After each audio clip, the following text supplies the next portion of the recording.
All right. Suraj, thank you so much for joining me. I'm super excited to get to dig in with you. Thanks for having me, Kyle. I'm excited. I remember the first time you and I chatted, the thing that struck me the most was basically you get to sit at this really interesting place within MongoDB to see a bunch of different things that are going on. Where, unlike a typical investor where they sort of have their purview, you get to see the company's experience, but also then get to go invest and think about how some of these companies will play out.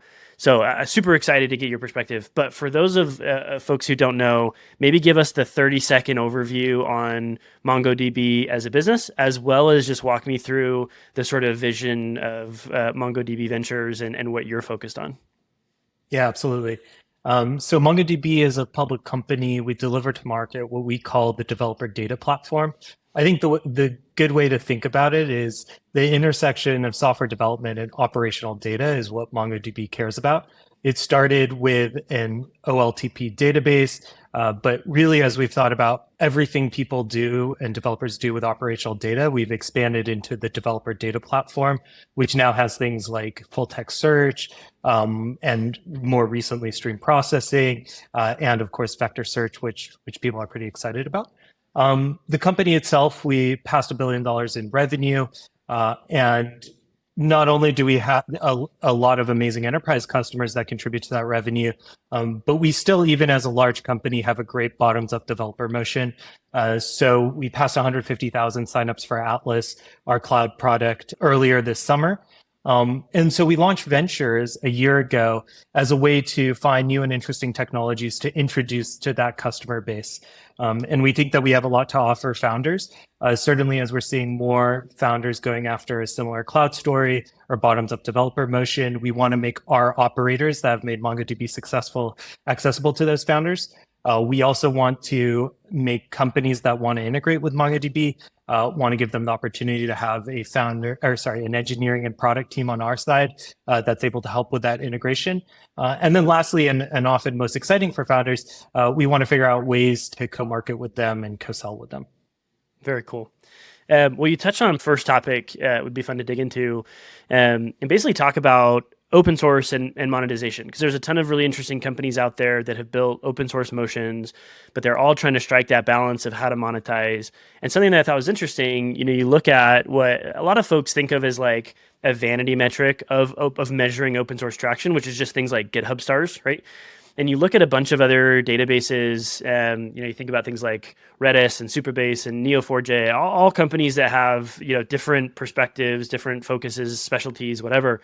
But Mongo isn't necessarily the one that has the highest number of stars, which again, at the end of the day is like a vanity metric. But to your point that you made earlier, you guys passed $1 billion in revenue. Like you're very clearly figured out monetization.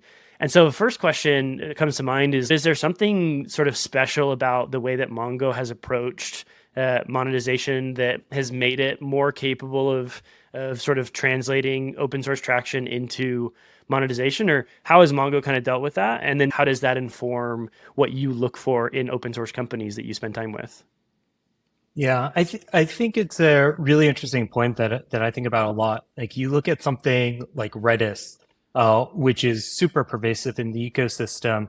But then you think about what is the monetizable potential of a cache? Like, what is the barrier to monetizing a cache versus monetizing an OLTP database? And it's different. So there's different pools of your open source user base that are monetizable depending on your product and the difficulty of scaling your product and how mission critical that product really is to your applications.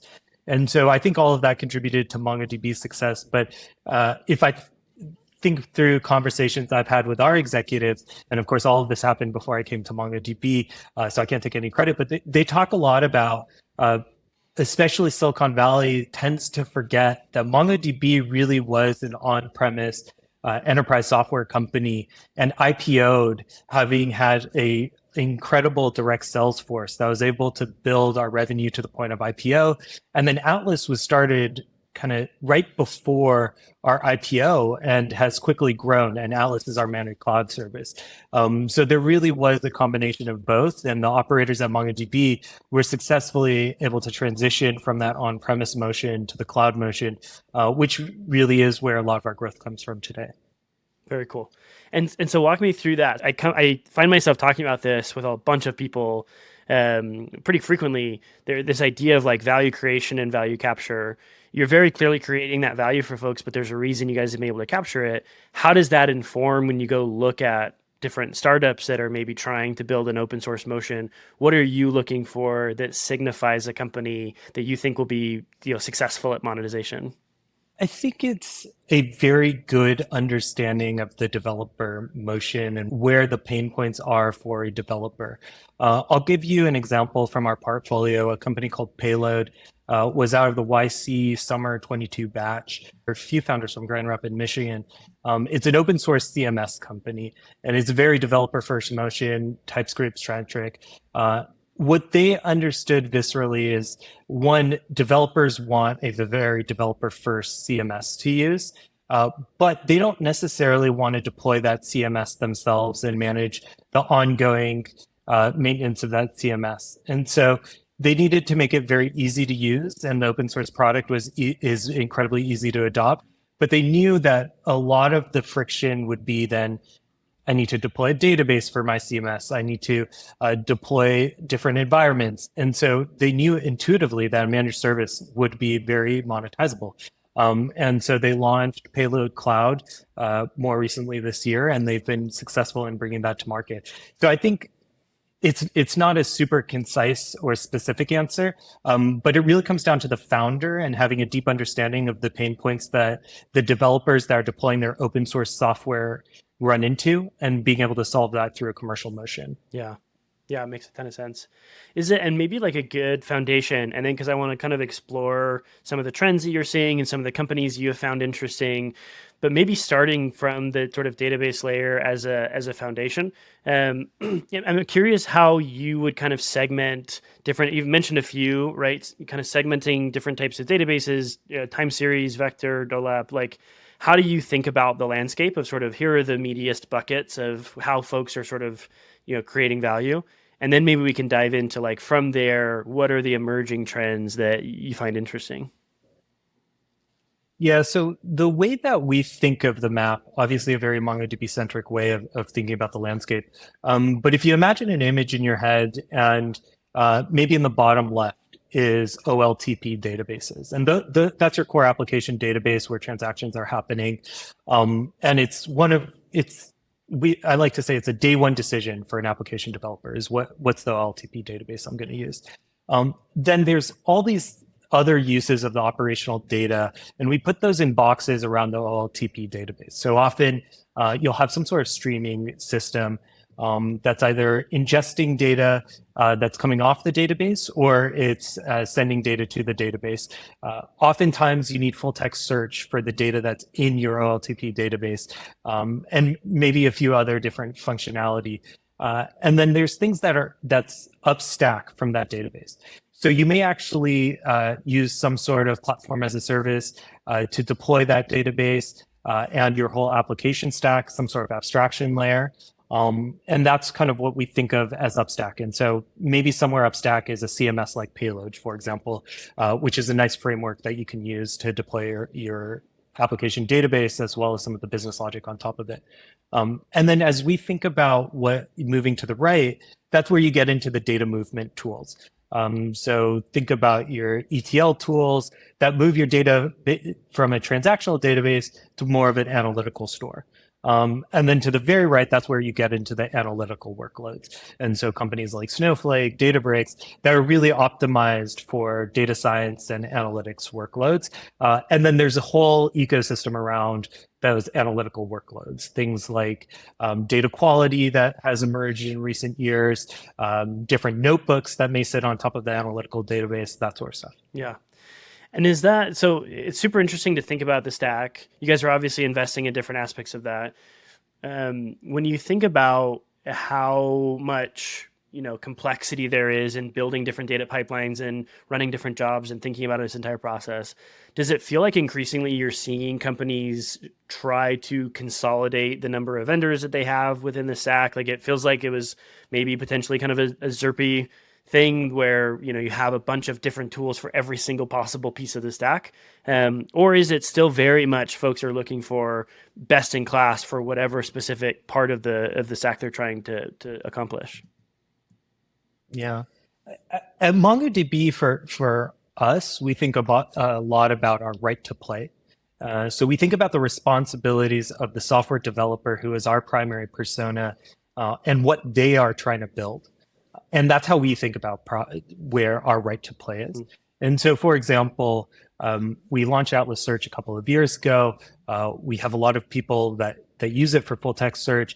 And so you think about part of the developer's role with operational data is making it searchable on a web application. If I launch an e-commerce store, I want someone to very easily be able to search through my product catalog.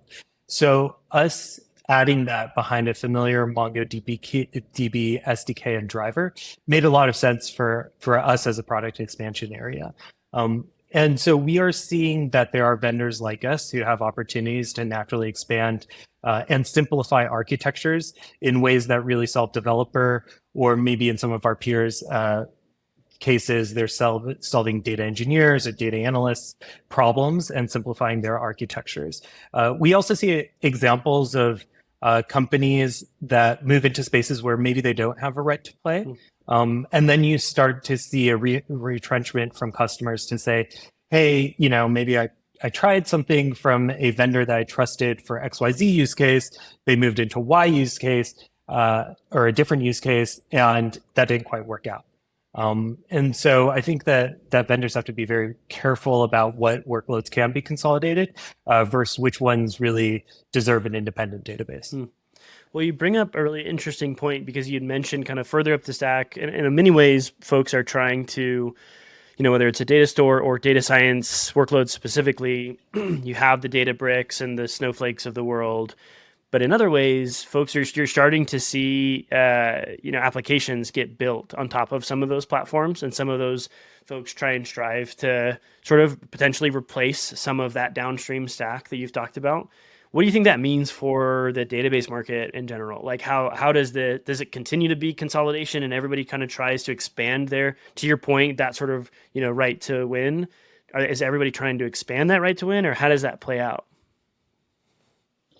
I think there are areas that we've seen over time where people thought that they were areas that deserved an independent database company and a separate database. And it turns out that your existing operational database, or maybe in other cases, your existing data warehouse, could really solve those problems. And the category or the workloads weren't distinct enough that really deserved their own category. So I think to some extent, that's where you have and will see some consolidation.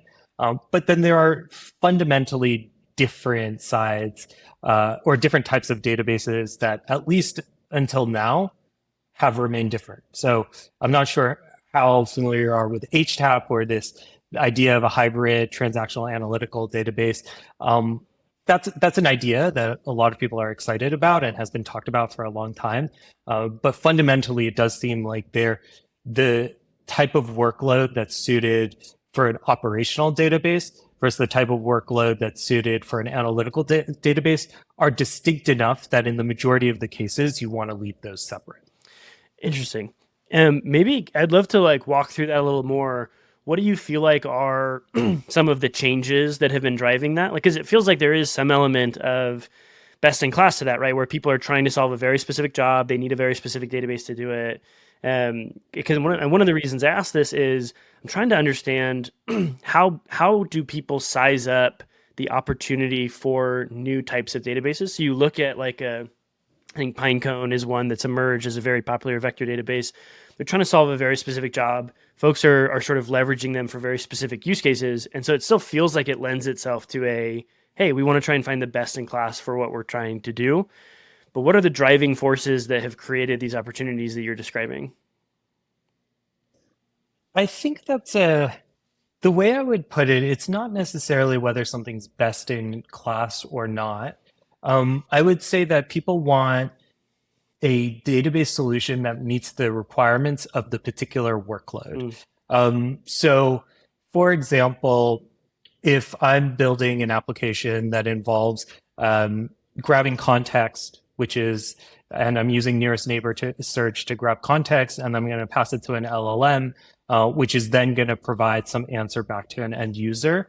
The vector search portion is likely not going to be the bottleneck, right? The bottleneck is going to be the performance of the LLM and how quickly that they can return the answer to the ultimate question. I think with vector search, just in particular, we generally don't know all the requirements that are going to emerge in terms of what types of workloads and what are the performance characteristics that those workloads will demand.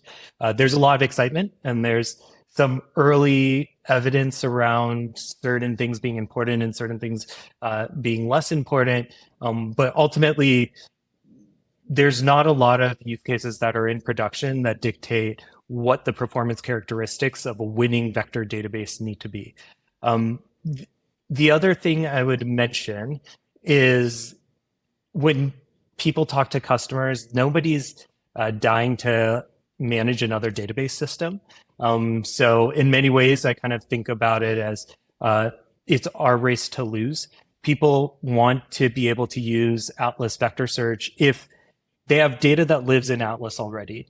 And they need to do nearest neighbor search on that data.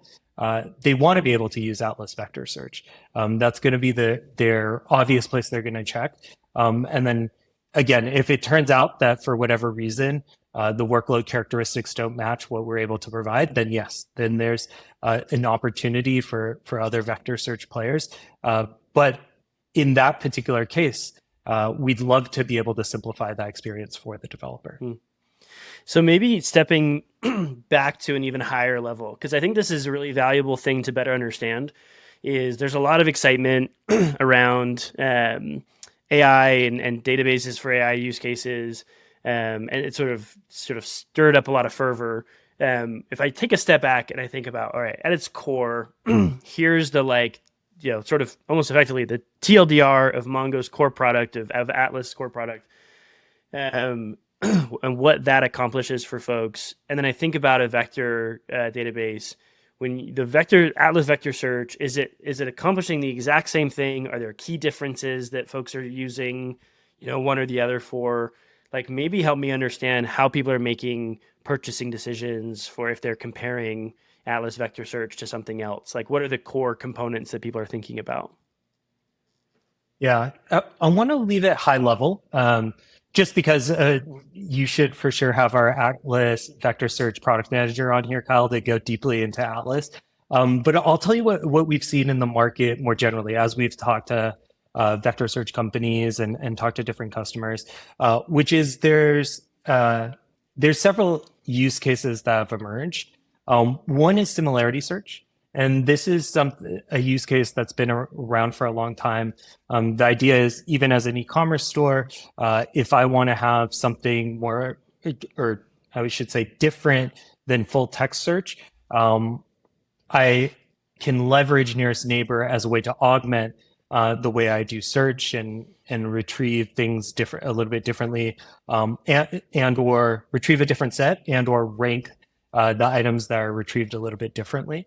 Then the more new use case that we're seeing that there's a lot of excitement around is this retrieval augmented generation use cases where someone is essentially looking for context that will be passed to an LLM that will then be used to answer a question.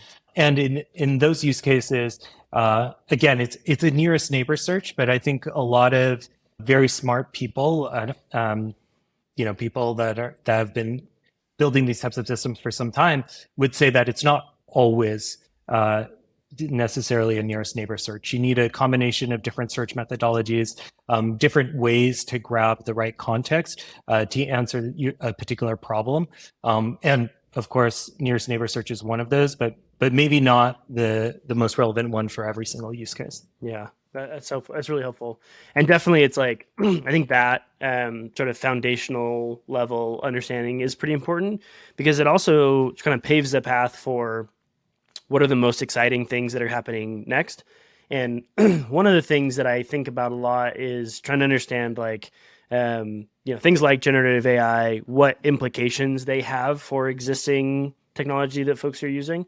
And so within the database world we've been talking about, I'd love to better understand how you think what you think the implications of generative AI are. You think about things like natural language querying and making it much more easy to tap into a database and understand the context of the data that's there. But curious what comes to your mind when you're thinking about, what are the implications of all this stuff for what we're doing?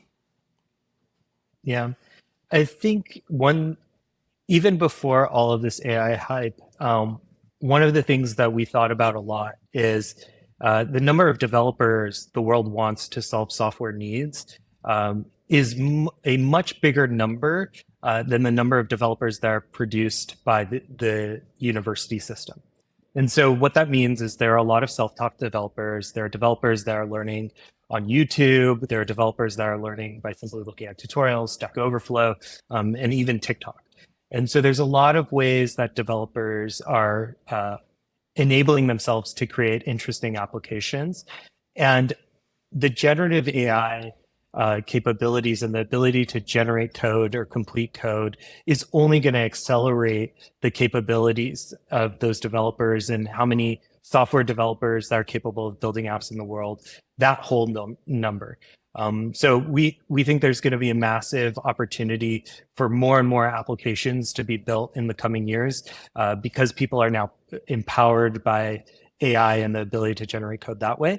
And then specifically to your point, it's interesting to see how quickly these LLMs can be fine-tuned to write really well-formed, in our case, MQL, in other databases case, SQL, and be able to go from natural language to query language really quite nicely with just a little bit of careful prompting and fine-tuning. Mm.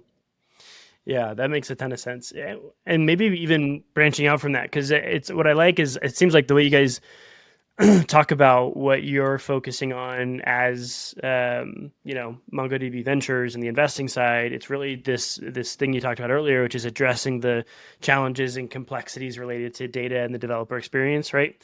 And so tackling that mission, obviously, like there are some core things that have deep implications for Mongo's core business, but there's a lot of things on that stack. There's a lot of data and developer tools that are trying to solve problems for folks. And so maybe now branching out from the database conversation we've been having, what are the things that you are most excited about from an investment perspective? What do you think has staying power? What do you think is really catching people's excitement?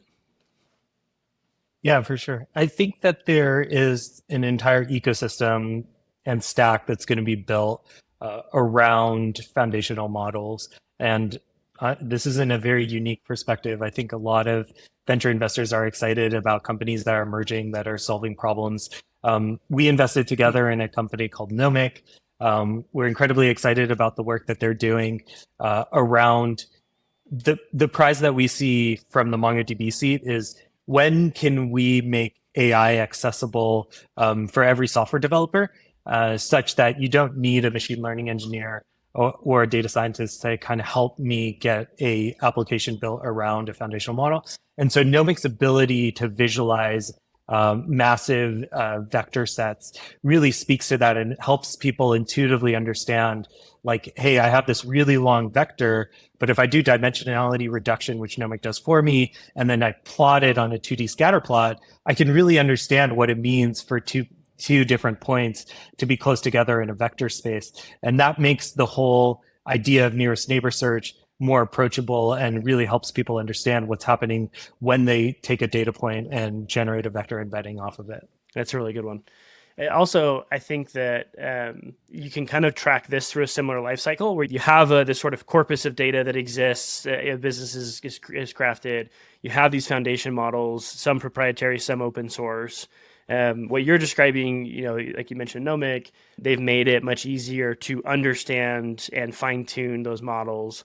One of the areas that goes the next step in the life cycle of using a model is being able to put these models into production.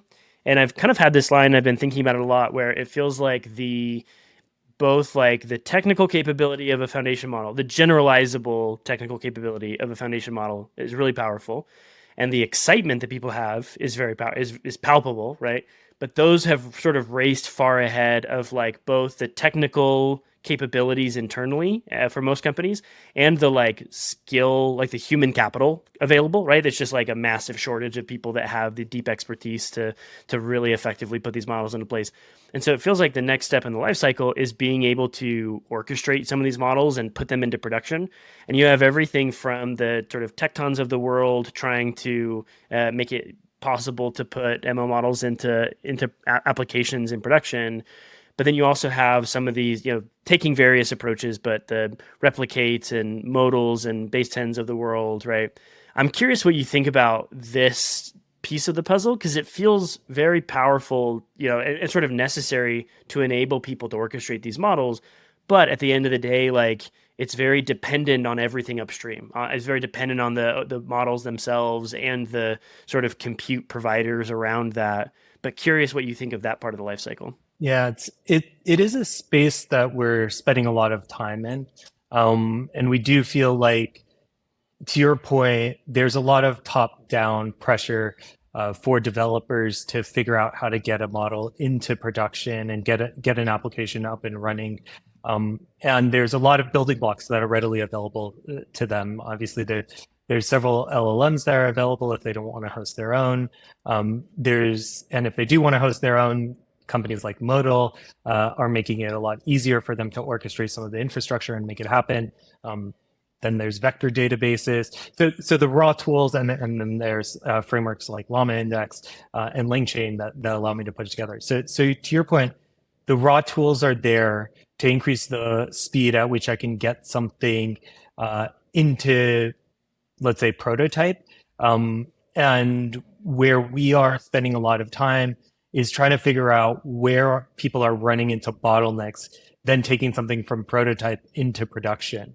And so for example, you make the good point of model hosting. What do I do if I don't want to go into production with OpenAI's API? And for whatever reason, I want to maybe say go into production with an open source model. Then the question is, okay, do I go to Modal and ask them to help me? Or do I go to maybe one of their competitors?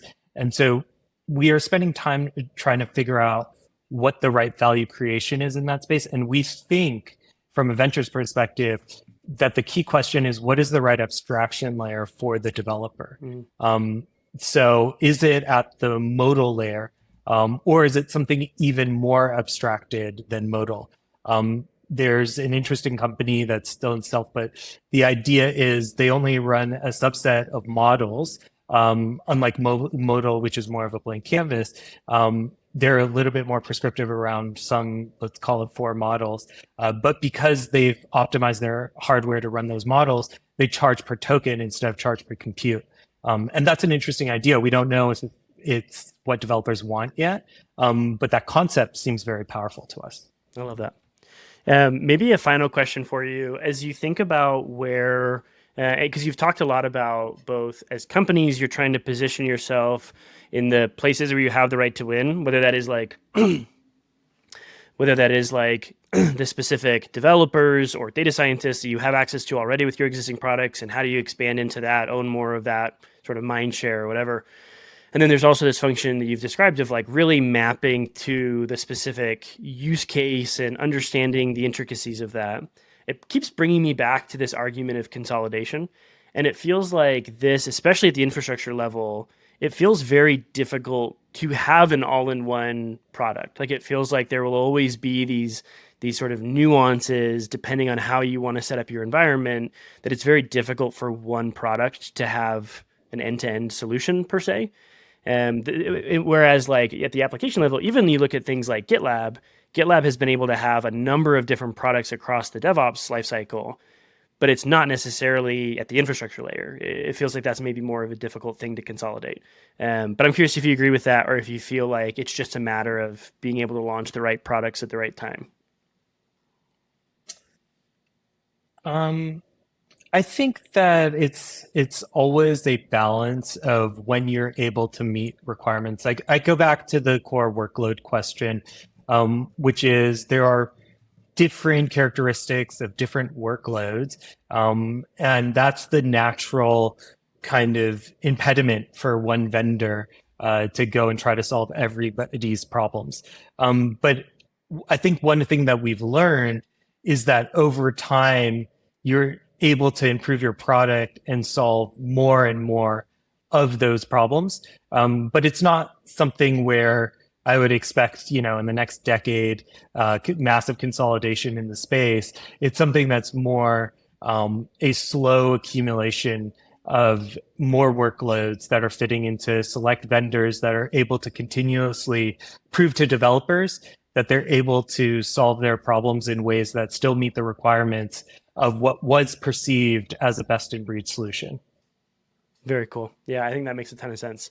Suraj, thank you so much for coming on, walking me through the details here. I think it's super interesting, the purview that you guys have to be able to see all the stuff that's unfolding, and wishing you the best in finding the next great thing in the stack. Yeah, thank you so much, Kyle. It's been fun to talk, and thank you very much for having me on.